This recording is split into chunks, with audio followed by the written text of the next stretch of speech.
रामचंद्र भगवान हिरण्याक्षेचा वध करण्यासाठी भगवान परमात्म्याने वराह रूप धारण केलं आणि हिरण्याक्षेचा वध केला. जो विजय होता तोच विजय झाला हिरण्यकश्यपू. आणि हिरण्यकश्यपूला मारण्यासाठी भगवंताने नरसिंह रूप धारण केलं. कथा तुम्ही सर्वांच्या परिचित आहे. भक्त प्रल्हादाला मारण्यासाठी पुष्कळ प्रयत्न केले, पण भगवंतानी त्याचा काय केला? संभाळ केला. मागे पुढे उभा राहे संभाळीत, आलिया घात निवार्या निर्वाणी गोविंद. असे मागे पुढे काहीच साकडे पडून दी. महाराज म्हणतात तो देव आहे, भक्तांचं काय करतो? रक्षण. भक्त राखे पाया पाशी, भक्त राखे पाया पाशी, भक्त राखे पाया पाशी, भक्त राखे पाया पाशी, भक्त राखे पाया पाशी, भक्त राखे पाया पाशी, भक्त राखे पाया पाशी, भक्त राखे पाया पाशी.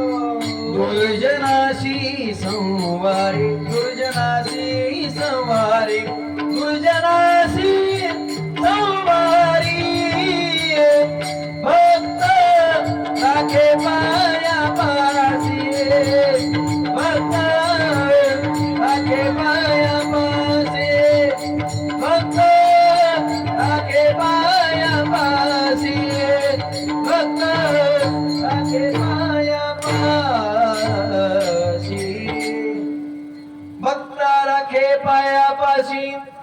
दुर्जनाशी संवारी, भक्तांचं रक्षण, दुर्जनाचा संवार. भक्त प्रल्हादाला सांगितलं का रे, मी तुला पुष्कळ मारायचे प्रयत्न केले तरी तू मरत नाही. तुझा जगाचा जो बाप आहे भगवान परमात्मा कुठे?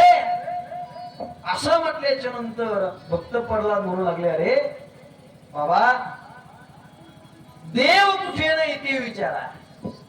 म्हटले या खांबात देव आहे? म्हणे आहे ना. खांबावरील लात मारिली दुर्जने, स्तंभी नारायणे प्रगटला. महाराज म्हणतात खांबावरती लात मारली, भगवान परमात्मा चतुर्भुज रूपामध्ये प्रगट झाले. पण कोणत्या रूपात? नरसिंह. का? हिरण्यकश्यपूला मांडीवरती घेतलेला आहे, दरवाज्यामध्ये मध्यभागी धरलेला आहे.